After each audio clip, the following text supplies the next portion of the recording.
mixture contains lemon juice, LJ, denoting lemon juice, and sugar syrup, SS, in equal proportion. All right.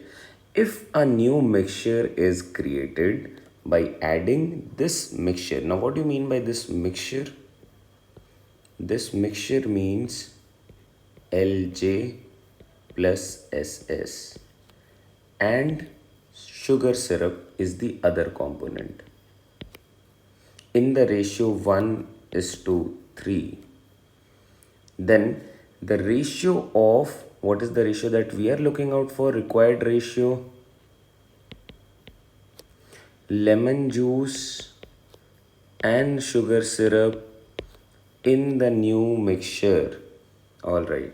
Now, if we talk about this one part, this contains 0.5 LJ and 0.5 SS. So what is the quantity of lemon juice in total? That is only 0.5. What is the total quantity of sugar syrup?